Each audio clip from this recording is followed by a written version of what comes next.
ቢሾፍቱ እየተገነባ ላለው አዲሱ ዓለም አቀፍ የአውሮፕላን ማረፊያ ግንባታ ሂደት በየቀኑ ከ650 ሺህ ሊትር በላይ ነዳጅ እየቀረበ መሆኑን ጠቅላይ ሚኒስትር አብይ አህመድ ገለጹ። ጠቅላይ ሚኒስትር አብይ አህመድ በቢሾፍቱ እየተገነባ ያለውን አዲሱን ዓለም አቀፍ የአውሮፕላን ማረፊያ ግንባታ ሂደትም ጎብኝተዋል። ጠቅላይ ሚኒስትሩ በጉብኝታቸው ወቅት እንደገለጹት ይህ ፕሮጀክት በኢትዮጵያ ታሪክ ትልቁ ብቻ ሳይሆን በሳይዙ፣ በሰው ኃይሉና በሚንቀሳቀሰው ሀብት በአፍሪካ ደረጃም ቢሆን ትልቁ ነጠላ ፕሮጀክት ወይም ሲንግል ፕሮጀክት ነው ብለዋል። ፕሮጀክቱ የሀገሪቱን የልማት ጉዞ አዲስ ምዕራፍ ላይ የሚያሸጋግርና ኢትዮጵያውያን ትልልቅ ነገሮችን ማለምና ማሳካት እንደሚችሉ ለዓለም የሚያሳዩበት መሆኑን ገልጸዋል። በግንባታው ቦታ ላይ የሚታየውን ሰፊ እንቅስቃሴ ጠቅላይ ሚኒስትር በዝርዝር አብራርተዋል። በማብራሪያቸው ግንባታው በሚካሄድበት በ30 ኪሎ ሜትር ራዲየስ ውስጥም ከ8000 በላይ ሰራተኞችና ከ3800 እስከ 4000 የሚጠጋ ማሽነሪዎችን እንቅስቃሴ መኖሩን በየቀኑ ከ650 ሺህ ሊትር በላይ ነዳጅ ለማሽኖች እንቅስቃሴ መቅረብ እንዳለበት በ10 ቀን ውስጥ ከ6.5 እስከ 7 ሚሊዮን ሊትር ነዳጅም ጠቁመዋል። የፕሮጀክቱን የአመራር ሂደት በሚመለከት ጠቅላይ ሚኒስትሩ ሲያብራሩ ነዳጁን ማቅረብ፣ ማሽነሪ ማቅረብ፣ መኪናዎችን ማቅረብ፣ ይህን መኪና መተላለፍ ማኔጅ ማድረግ ደግሞ ሲስተም ይፈልጋል። ከሲኦቹሽኑ ቨርቹዋል እያንዳንዱ መኪና እንቅስቃሴ ኮንትሮል ይደረጋል ብለዋል። የድሮኖችን የስራ ክንዋኔ በተመለከተ እያንዳንዱ ድሮን የሚንቀሳቀሱ መኪናዎች ብቻ ሳይሆኑ አንደኛው መኪና ከየት ተነስቶ የት እንደሚቆም፣ ስንት አፈር እንደሚሞላና በቀን ምን ያህል እንደተሞላ ሁሉ ኢሜጅ እየወሰዱ ያን እያስተሳሰሩ ሪፖርት ያቀርባሉ ነው ያሉት።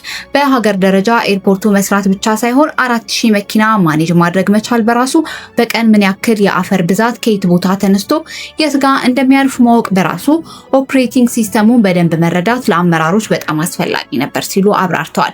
በኢትዮጵያ ቀደም ሲል ለነበሩ የፕሮጀክት መዘግየቶችና ለተጨማሪ ወጪ መዳረግ ምክንያት የነበረውን የአመራር ችግር ለመቅረፍ በዚህ ፕሮጀክት ላይ ልዩ ትኩረት መደረጉን ገልጸዋል። ፕሮጀክቱ አይሳካም የሚሉ ወገኖች መኖራቸውን የጠቀሱት አብይ አህመድ ለነዚህ አካላት በሰጡት ምላሽ ብዙዎች አትችሉም፣ ገንዘቡም አይገኝም፣ ስራውንም መምራት አይሆንላችሁም፣ ይህን የሚያክል ግዙፍ ነገር ለምን ታስባላችሁ የሚል ምልከታ ያለው እሳቤ ሲያራግቡ ይሰማል።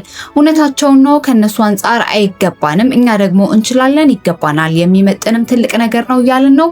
ማን እንደሚያሸንፍ ጊዜው ሲደርስ እናያለንም ብለዋል። ፕሮጀክቱ በከፍተኛ ክትትል የሚመራ በመሆኑ በተቀመጠለት ጊዜ እንደሚጠናቀቅም አረጋግጠዋል።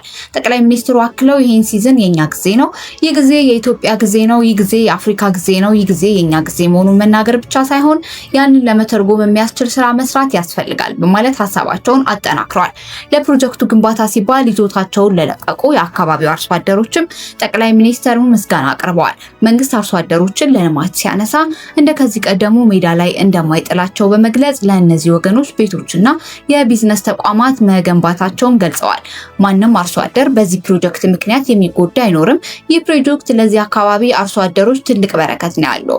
ጠቅላይ ሚኒስትር ፕሮጀክቱ ለኢትዮጵያ ብቻ ሳይሆን ለምስራቅ አፍሪካ፣ ለመላው አፍሪካ እንደሚቻል ማሳያና የሀብት ምንጭ እንደሚሆንም አንጋፋው የባህል ሙዚቃ ተጫዋች ድምፃዊ ሰማኸኝ በለው ወይም ሰሜ ባላገሩ ባደረበት ህመም በሕክምና ሲረዳ ቢቆይም ህይወቱ ሊተርፍ አልቻለም።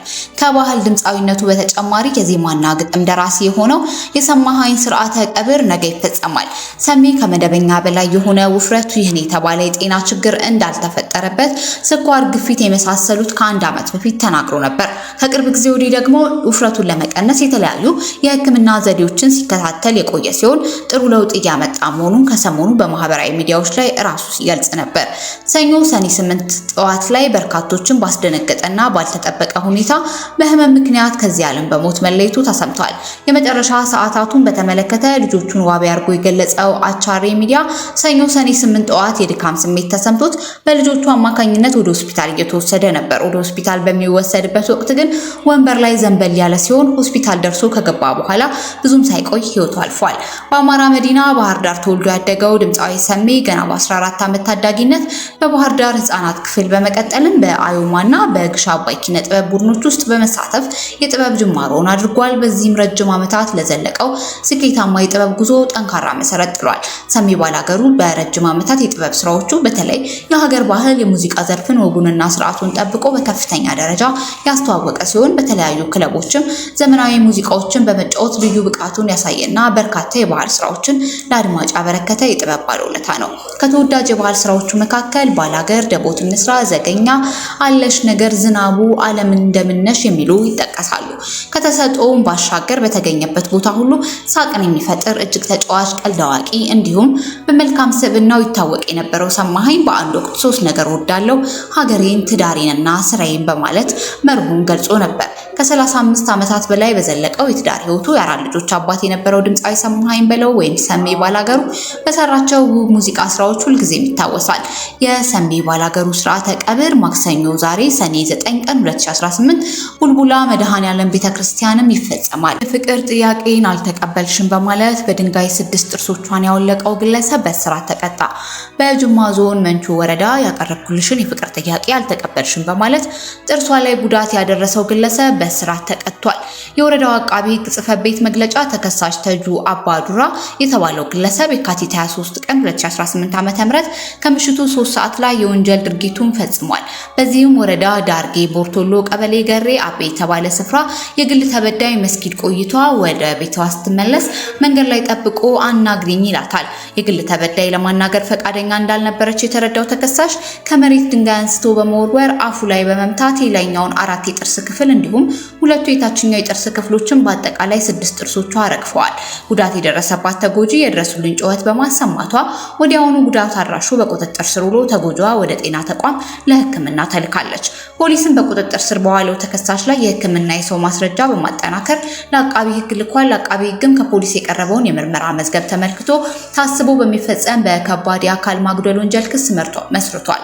ክሱን የተመለከተው የመንቹ ወረዳ ፍርድ ቤት ሰኔ 3 ቀን 2018 ዓ.ም በዋለው ችሎት ተከሳሽ ተጁ አባዱራ በ5 ዓመት እስራት እንዲቀጣ የወሰነበት መሆኑን ብስራት ሬዲዮ ከወረዳው አቃቢ ሕግ ጽሕፈት ቤት ያገኘው መረጃ ያመለክታል። የቦሌ ቡልቡላ አካባቢ የልማት ተነሽ አርሶ አደሮች እጅግ አነስተኛ የተባለ ካሳ ወስዳችሁ ቦታውን ለማህበር ቤቶች ልቀቁ መባላቸውን ለመሰረት ሚዲያ ተናገሩ። የአዲስ አበባ ከተማ አስተዳደር በቦሌ ክፍለ ከተማ ወረዳ 12 ልዩ ስሙ ቦሌ ቡልቡላ ኦሾ 1 እና 2 እንዲሁም ወረገኑ በተባለ አካባቢ ለልማት በሚል አርሶ አደር ገበሬ የሚሰጠው የካሳ ክፍያ እጅግ አነስተኛ መሆኑን በነዋሪዎች ላይ ከፍተኛ ቅሬታና ጭንቀትን ፈጥሯል።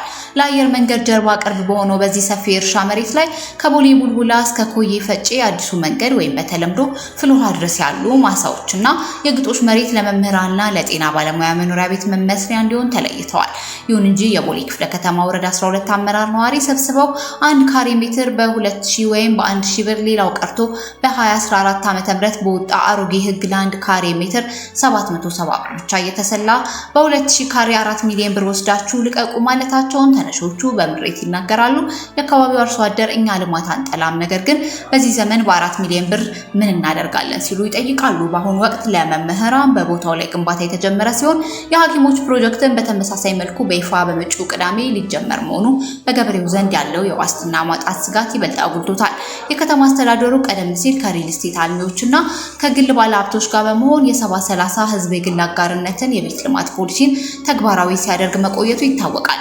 በዚህ አሰራር መሰረትም አልሚዎች 70% ለገበያ አቅርበው 30%ን ለዝቅተኛው ማህበረሰብ ለከተማ መስተዳደር ያስረክባሉ። ይህንንም ተሞክሮ ያነሱት የአካባቢው ገበሬዎች ከዚህ በፊት የከተማ ግብርና ተብለን ተዘናግተናል፣ አሁን ግን የምንፈልገው 70/30 እንዲደረግልን ነው። ከሚሰራው ህንፃ 30% ተሰጥቶን የልጆቻችንን የልጅ ልጆቻችንን ህይወት መቃኛ እንዲሆን እንሻለን በማለት የዘላቂ መብት ጥያቄያቸውን ያቀርባሉ።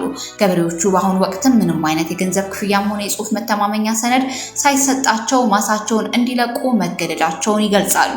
እኛ ገበሬዎች ነን፣ እርሻችን ከለላችን ነው፣ እርሻም የለም ብርም የለም፣ መተማመኛም በሌለበት ሁኔታ በምን እንኖራለን ሲሉ በጭንቀት ይናገራሉ። በተያያዘም የክፍለ ከተማው አመራሮች የገበሬውን አቤቱታ ቅሬታ ለአዲስ አበባ ከተማ ከንቲባ አዳነች አቤቤ ከማድረስ ይልቅ እያፈኑት እንደሆነና መጪው የቅዳሜ ፕሮግራም ሳይደርስ እልባት እንዲሰጠው አደራ ብለዋል። ነዋሪዎች ሲያጠቃልሉ አሁን ካለው የኑሮ ውድነት አንጻር የተመደበው ብር ተስፋ ሰጪ ባይሆንም ቢያንስ ለገበሬው ቋሚ ንብረት ዋስትና ሊሰጠው ይገባል፣ ያለበለዚያ ግን የልጅ ልጆቻችን የት ይሄዱ ወይስ ለማኝ ሆኑ ሲሉ ለሚመለከተው አካል ድምጻቸውን በሚዲያ በኩል አሰምተዋል። ይህ መረጃ የመሰረት ሚዲያ ነው።